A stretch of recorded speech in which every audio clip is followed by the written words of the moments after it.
everybody. Robin E here checking in, and I am back on another episode of Pillow Talk Podcast, voted one of Chicago's top podcasts. That's what the people said. They keep saying that. I don't know. That's what they said. I didn't say it. Make sure you guys subscribe to Pillow Talk on all major platforms, and make sure you guys are following me on Facebook. Y'all been showing me so much love on Facebook. I really do appreciate it. Your girl is getting some coin now, you know what I'm saying, on Facebook. So, keep it coming, keep it coming. As always, got to give a shout out to Bottle Service, man. We are about to embark on another live show at the Wild Hair, okay? So if y'all missed the last one and y'all missed this one, I'm on y'all last. But we'll be back in January. We'll have some more live shows at the Wild Hair. We'll be looking for talent and artists to slide through. So if you're interested in performing, let me know. We gonna vote, though. I don't have the golden key. Some people were sending me threats because y'all crazy as hell. And I was like, I don't make the fucking decisions. This is not just my show, y'all. It's not just my show. It's Bottle Service as well. So make sure that you guys tune in, tap in with us on that. Also have to give a shout out to Lil Keisha, okay? My girl came through. She came through Pillow Talk Podcast. She bought me a little lighter. You know what I'm saying? I'm Team Keisha, period. But shout out to her. She had an amazing story, and she is really, really smart, y'all. Like, and I mean that on some real shit, like, psychiatrist, okay? We was having like a heart-to-heart up in here. So shout out to her. Make sure y'all tune in and check out that episode. So today I am excited. Finally, I have linked up with this man, okay? I was just letting him know before I wasn't shit because we were supposed to be and do this interview and then things happened. Yeah. I'm sorry. It's all good. It's okay. We're here now. Sorry. Okay, but we have Be.Bless in the building. What's up? I'm blessed. It's a pleasure to be here with you today. Is it? It's always a pleasure to be here with you. And shout out to everybody out there. Shout out to everybody. He's so cool, y'all. You giving me 90s with this puffer. I'm a 90s baby. Oh, you are? Yeah, I'm a 90s baby. When your birthday? June. June? I'm not going to give the date, but it's in June. I'm a Cancer. Cancers ain't in June. Theirs? Yeah. Oh, June, July. You a Cancer for real? Yeah. Oh. We like Cancers. I actually love Cancers. So you just got some cool points with that. You just got some cool points. But I appreciate you for coming on Pillow Talk Podcast. Long overdue, like I said before, but happy to have you here. So first off, you are here now in Chicago, but you're not originally from Chicago. Correct. You're from? Liberia. Yeah. Wow. And you came here young. Right. Okay. So you've been here for a while, though. Now, before we get into some of your upbringing, what's the best side of Chicago for you since you've been here? What's the best side? West Side. Oh, West Side in the building. West Side. Okay. West Side. Yeah. Now, why is West Side the best side? I mean, that's where I stayed once I moved to the States, moved to the West Side of Chicago, Lawndale community area. Okay. Yeah. Nice. So West Side, the best side all day. You still reside there? No. We still have a property in that side, but okay. I don't reside there anymore. No. But shout out to the West Side. Still come through there, get the gyro, you know. Okay. I rock with the West Side a little bit, you know what I'm saying? What you mean a little bit? It's all right. It's all right. It's all right. It's all right. What side is the best side to you? I mean, I like South Side. You grew up on the South Side, right? Well, I spend the most time out South. I'll just put it like that. Yeah, I think that's one of those questions where it's like, depending on where the individual grew up at, yeah, you're going to be biased and say, okay, that's the best, you know, because of those childhood memories. You got loved ones on that side, so, you know. Yeah, you ain't wrong. I love that. Now, getting into your upbringing, which I think is really cool, just as far as how that happened, because you grew up in Liberia and you moved during the first Liberian War. Yeah. Wow. So, I mean, do you vividly remember how old were you when you left Liberia? No, I left from there. So the Civil War was already going on. I was born when the war was going on, right? So born during the war. Then we moved to Ivory Coast, right? So we fled the war, went to Ivory Coast, then moved back to Liberia, and then came to the States in like 2000. Mm. Yeah. Okay. So I don't really remember like vividly, but I remember certain things. Like I remember walking home from school and then you see skeletons and like there's like the skeletons and you know at that you're a kid, so you pick up like the head, we throw it around, stuff like that. So that was there, right? And then of course, like the poverty, you see certain things, but at that time it's normal. So it wasn't until like at the age I'm at now that I can reflect back and say, oh, that was crazy. You know what I'm saying? And you know how they say certain things have unseen effects on you. It have certain things, with your behavior or how you respond to different things, and you may not even know it cognitively, right? It's just there. So when I sit back now, I can see how probably some of my behaviors now may have been influenced by some of the things that I've seen as a child. I wonder, because that's a very, that's a deep moment historically. And to be young during that time, obviously, and not really be aware, but know later down the line that you were technically a part of that. It has to be some of that that's kind of like, damn.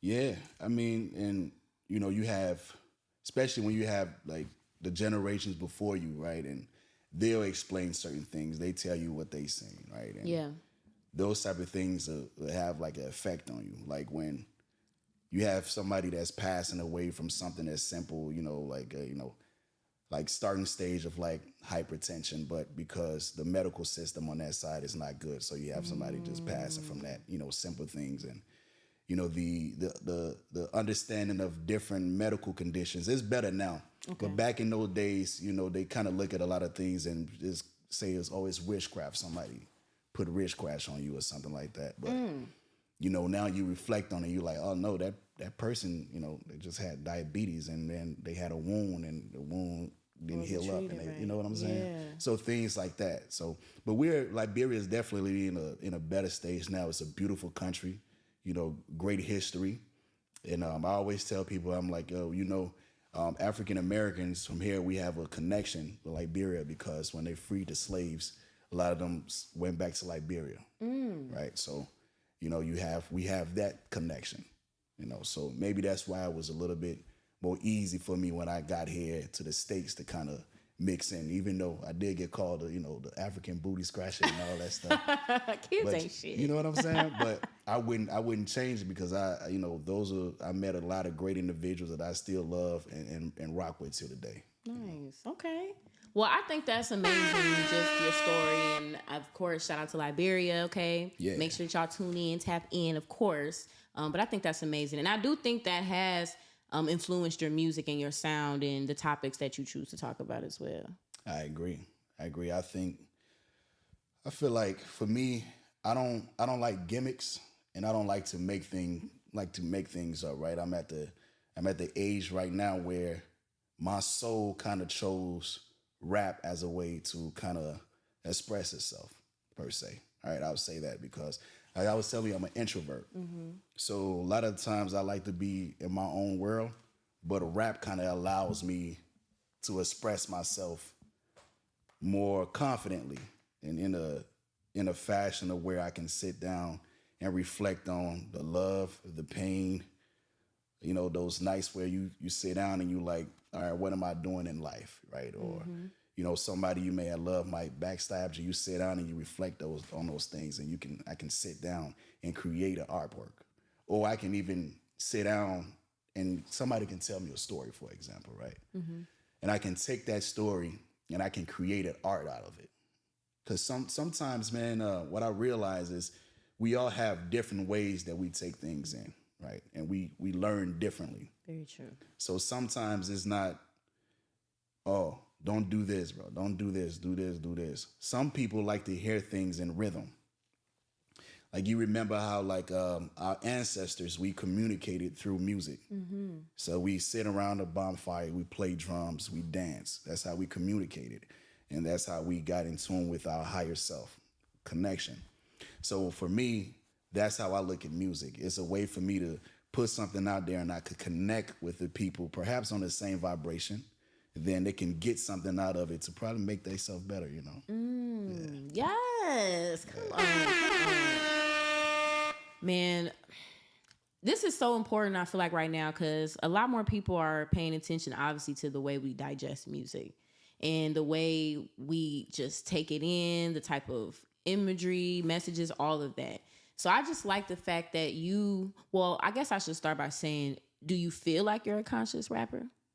Because I feel like that name has gotten, it's kind of gotten some other antics to it. But do you feel like you're in that wave? I like to say that I'm more so of like a self-aware rapper. I wouldn't say conscious. I'm more self-aware, right? So when I say that I'm not aiming to be like a conscious rapper. I kind of make things that makes me happy, that I'm comfortable with doing. So depending on how I feel, I may jump in there and I can make like a club record or something. Okay. And then there are those days where I'm like, I might look at something, storyline might hit me. Like we can't ignore all the racial type of things that goes on, right? Sometimes that type of stuff will hit me. And for me, coming up, like when I was in college, I always was in love with philosophy. So probably why it kind of makes me, I'm decent at rap, right? Because I like philosophy, right? So Machiavelli, Rousseau. So I reflect on those type of days, and when I'm sitting down and I look at life, and I can, now that I'm older, from the experiences that I have, I can go and kind of make those different records because now I'm more self-aware of my emotions. So I can say, okay, listen, let me take this and then create this art. See, I feel like we all create art, right? Some people choose to do it in a different way. Even for example, somebody that's, let's say they doing crime, for example, right? They're creating art. They're just choosing that type of route. Because we all have these emotions, right? That, it's about what we do, what we use, what type of tool, whatever way we use to get it out. And we're creating. Every action is a creation. So I kind of look at life like we have a needle and we're just, we're just going here and just threading as we go. So that's how, Yeah, the philosopher, I should say, is definitely coming out. It's definitely coming out. It's definitely coming out. But you didn't really get into the music until like 2018. Yeah. Okay, what was that moment for you then that really made you feel like, okay, I'm gonna do this shit? So remember, I was like, when the time is right, it's gonna happen. So I had so originally, two of my brothers, they were doing music, and I had purchased the studio, and I was just gonna kind of just manage it. But then they ended up moving, and so I just had all this equipment just there. Damn. Right. So I'm like, but this is how sometimes I always say, sometimes in order to get to your destination, it's not a straight path. Some majority of the time, you're gonna go zigzag. You're gonna jump over some hurdles and all that. You may not even see it. Because if it wasn't for me, I would have never purchased. I would have never made music. Right. So because of that situation, I had the equipment. It was there, and it was just sitting down. And one day, my other brother, this Volpe, was like, man, listen, bro, like, why don't you just start? And then I started, and I'm like, oh, this is cool. So then as I started doing it, I realized the message is not coming from me at all, because it was never my intentions to rap. I don't even consider myself like a like a good rapper, actually, right? Okay. I'll say there, because I look at people that's been doing it for years, right? That kind of mastered their craft, right?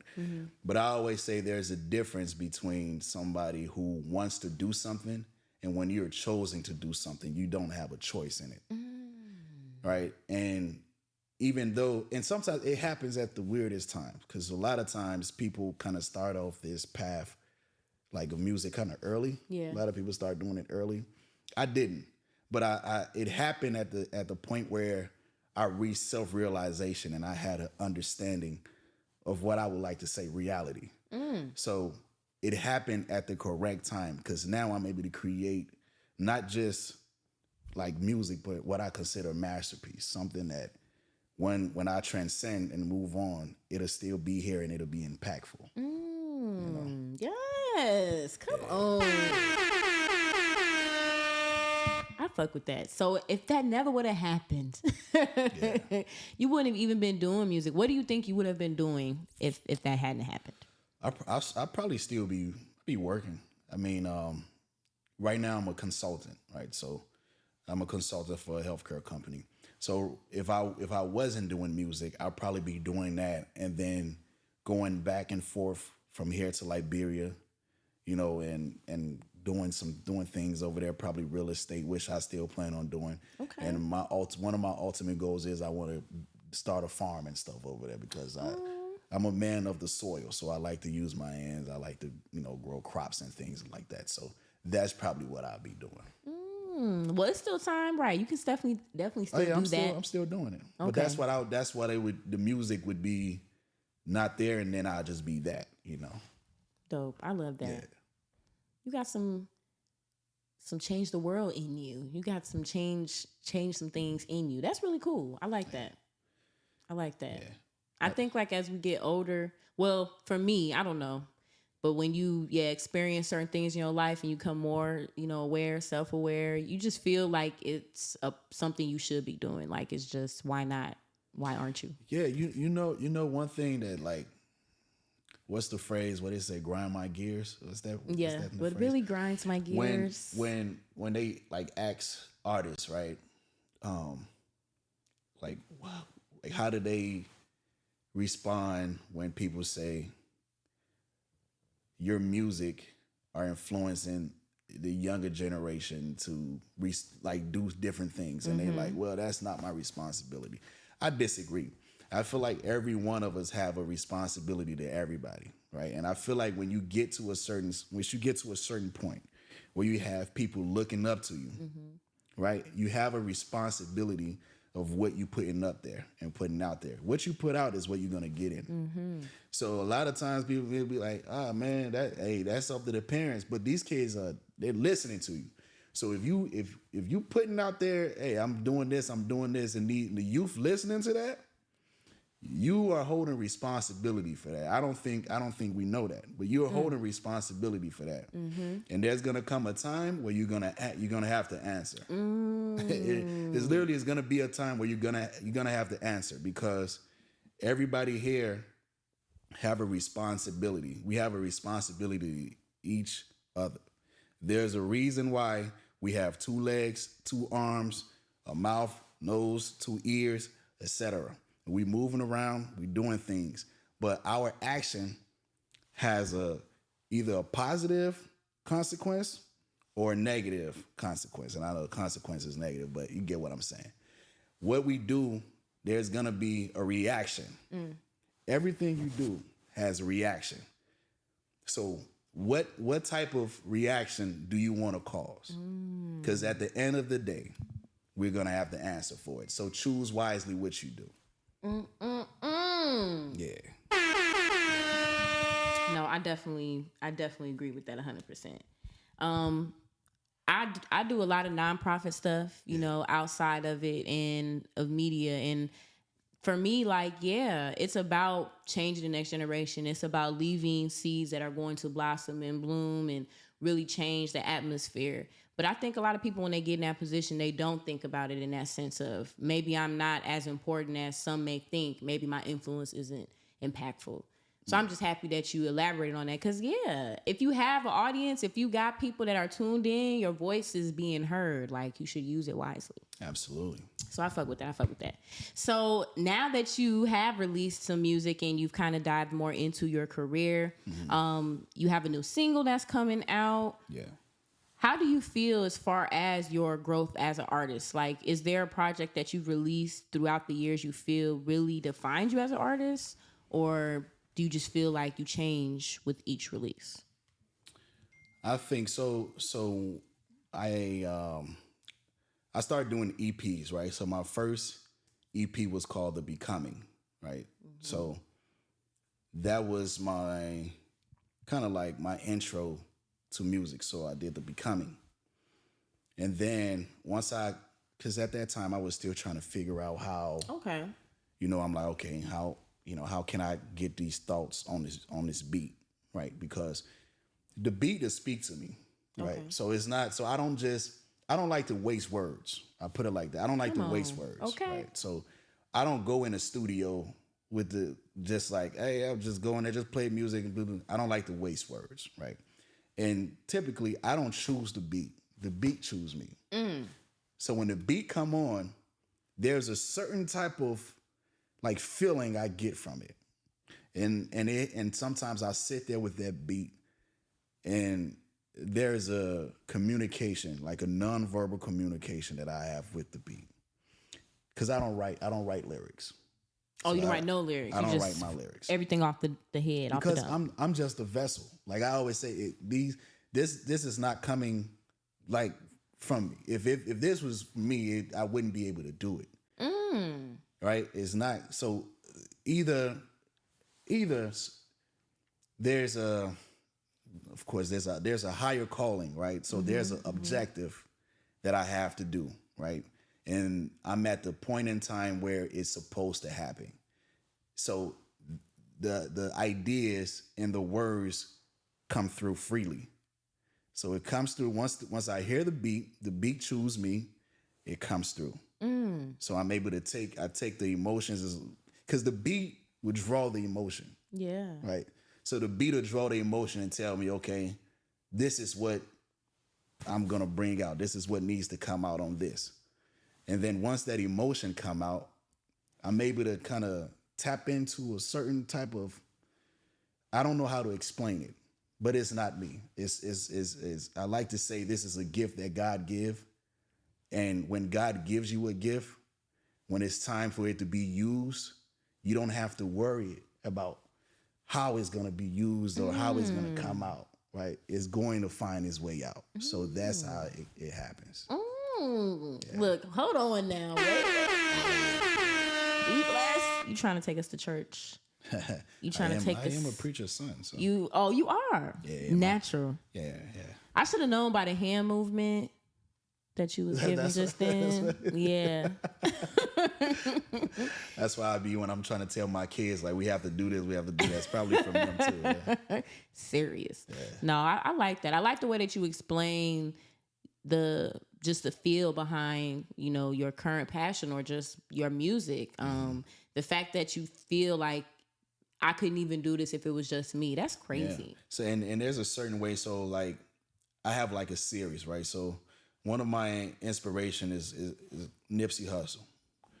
And I like how Nipsey Hussle did his, like, from his mixtapes, right, to where he delivered Victory Lap, right? So when I started, I did The Becoming. So I did The Becoming in 2020.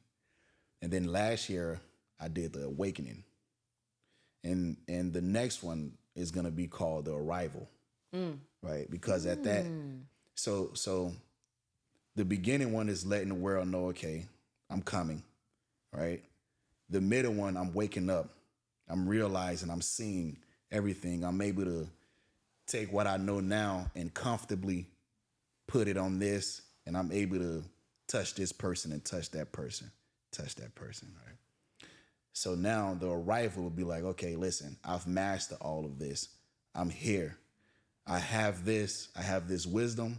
I have this influence. This is what I choose to do with it. Yeah. I love that. That's dope. I love that.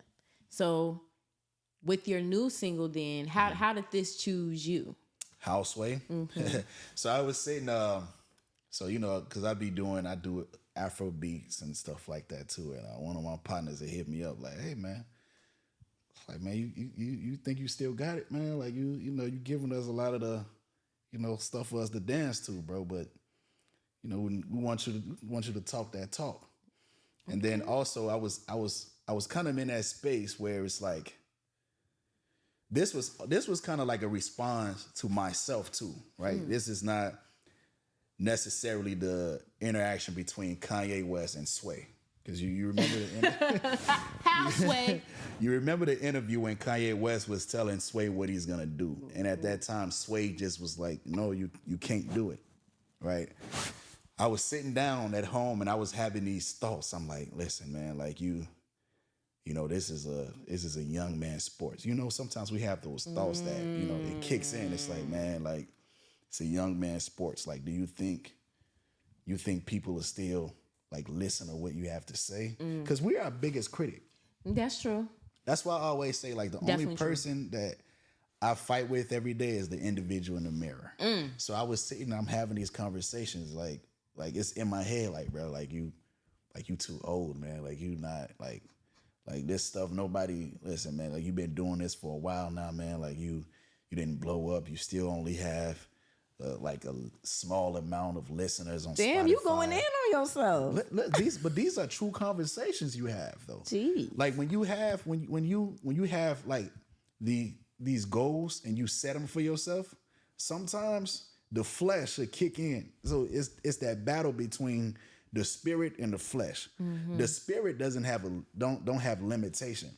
The spirit will let you know we gonna do anything it is that we set our mind to. The flesh as that limitation will let you know, no, you can't. Like you better listen to that person that told you slow, because you fail math, so you can't be an accountant. You can't be an accountant. Oh, they told you did this. You got locked up. You served that time in prison. You can't become a lawyer.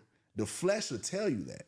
So I'm sitting down, and these are the thoughts that's going through my head. Like, bro, you old. Like, you're not gonna do this. How you gonna take care of family full time and then say you're gonna do this, right? Yeah. So I walked in the studio. Turn this, because this is therapeutic for me too. Now let's get into the 10 minutes of honesty, because I don't know. Is you ready? I was born ready. Let's go. I think he's ready, y'all. I think he's ready. I was born ready. Let's go. So let's see what questions, because people just be saying whatever. All right, y'all. First question. Let me dig a little bit. It's like you looking for a specific one. I just want to see. A song everybody loves but you hate.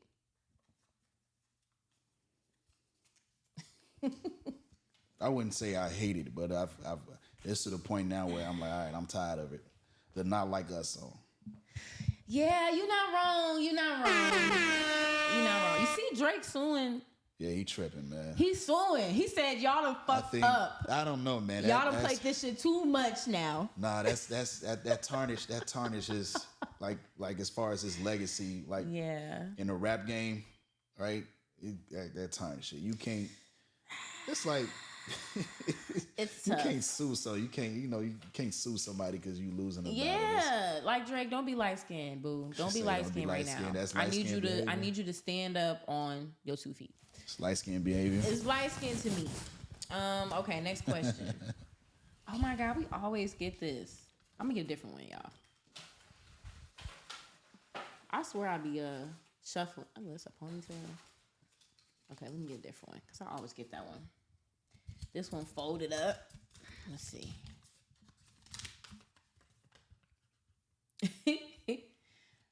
What is the proper way to fry fish?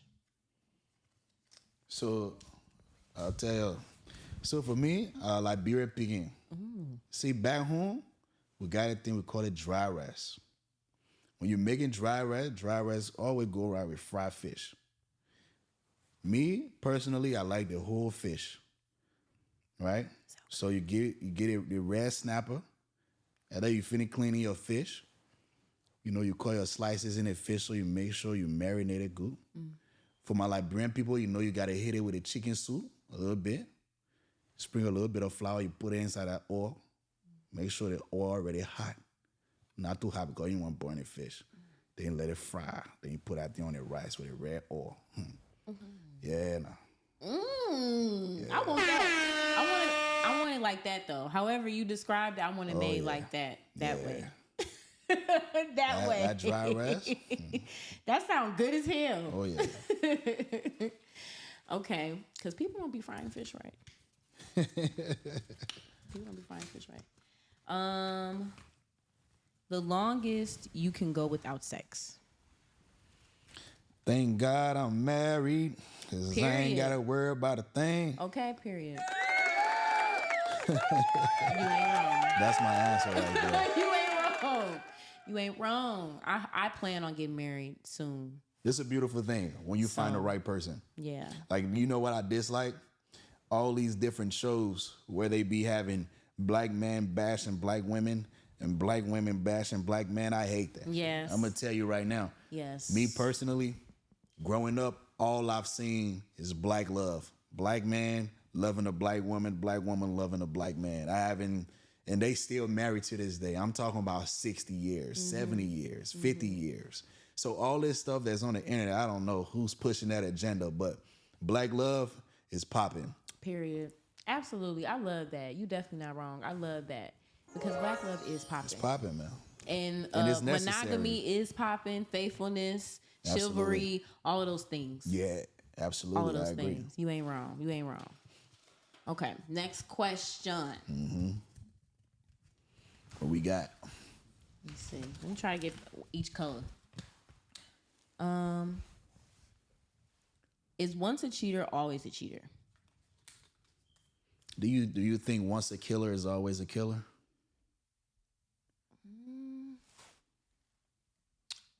I don't know. I think you're capable of killing once you killed. I think we all are capable of anything, but I also think that we all are capable of making a change.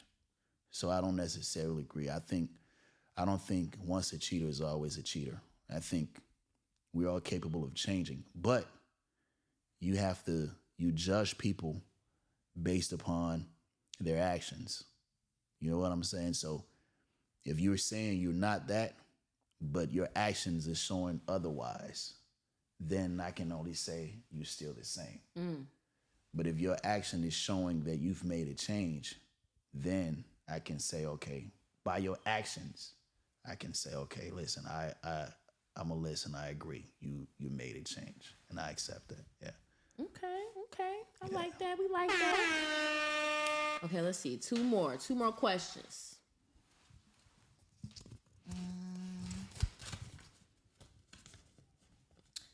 What is your favorite hairstyle on a woman? I'm trying to see what I think my Period. wife. What's that one style she got in that tuck and you just be like, damn, that's it. I ain't even gonna That's lie, it right there, babe. That's it.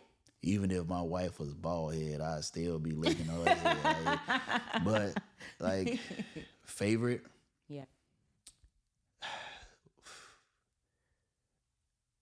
Any. Like, I don't really have one where I can say that's my favorite. I feel like a woman in her true essence just makes anything look right. You know what I'm saying? And yeah, That's the best answer. like that's the best answer. You know what I'm saying? Anything, like damn it. Anything. You know what I'm saying? I feel like a woman in her right essence. Anything. That's what she gonna write. Anything. That's what she gonna write. You ain't wrong. Not wrong. Okay, let's see. Last question. Let's see. Because why I fold these so... Okay. Is the devil a liar? You're damn right. Listen, I got this other one song called Come Back.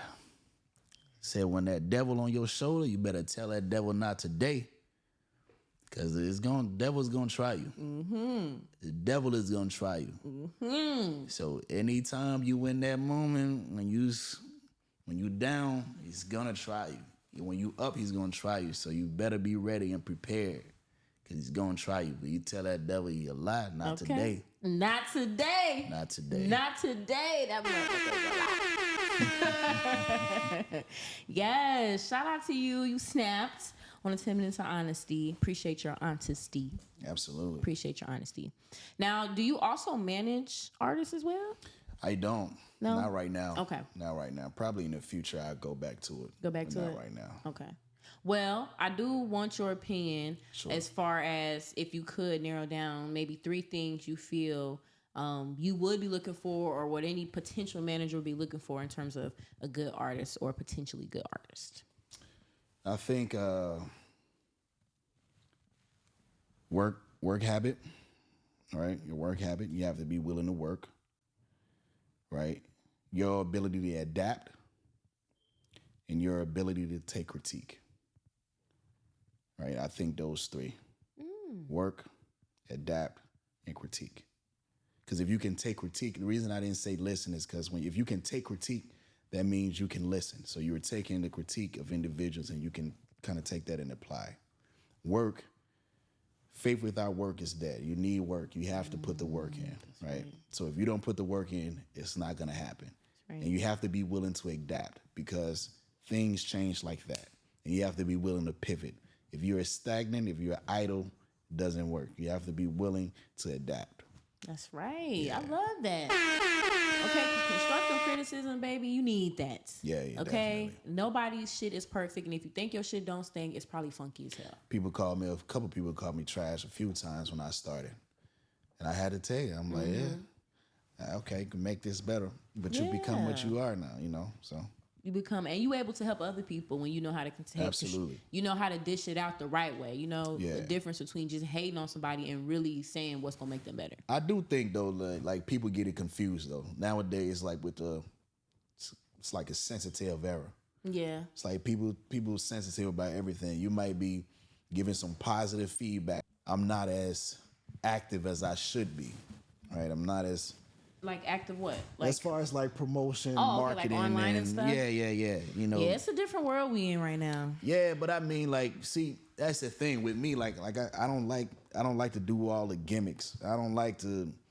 I feel like TikTok. Yeah, no, I don't like to do all that. I feel like if something gonna hit, it's gonna hit naturally. The people that's gonna rock with it is gonna rock with it. If they not, then that means it's not meant to be. I don't like doing this and doing that type of stuff. But I probably put more resources behind pushing whatever videos. I might put more resources getting it out there and spraying it out because I started tracking the numbers and I have more fans like in Japan, for example.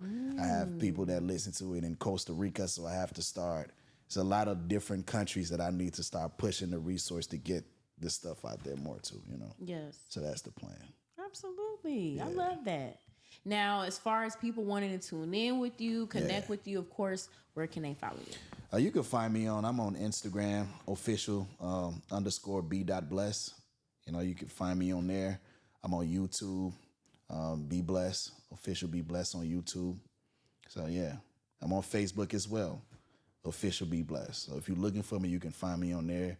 Check it out. I have I believe that I have some music. I believe I have some message there that's could probably touch you. You know what I'm saying? Depending on how you're feeling, give me a listen. I'll say that much, right? So I'm not going to sit here and hype myself up and do that. We let the people decide what good music is. That's how I like to go about it.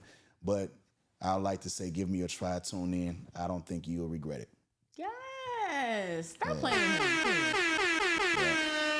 Get some good music into your soul, into your mind, into your spirit, man. I definitely feel like this is somebody you guys should definitely be listening to as well, okay? And be around good people. Yes. I'll say that. Make sure make sure you're around, make sure your circle is right. Make sure you're around like-minded individuals because stuff rub on you. You are who you surround yourself with. So make sure you got some good people around you. Stay away from yes men. Make sure you have people that'll let you know if you're not moving right. You know what I'm saying? Keep your circle tight. And man, just be you, be great, and be the best you can be. Absolutely, absolutely. Thank you again so much for coming on Pillow Talk Podcast. Be blessed. As always, appreciate you and your energy. I'll be looking forward to your new single. It should be coming out next month, right? On the 6th, December 6th. On the 6th. The video will be dropping too. Okay. Yeah, so be on the lookout for that. Nice. Definitely. Make sure you let me know. Tag me. Let me know so I can share it and tune in. As always, shout out to everybody that tunes in to Pillow Talk Podcast. Make sure you guys share, like, subscribe. If you're interested in coming on the show, call me, beat me, DM me if you want to reach me. Yeah. Sending love and light to all of y'all, man. Peace.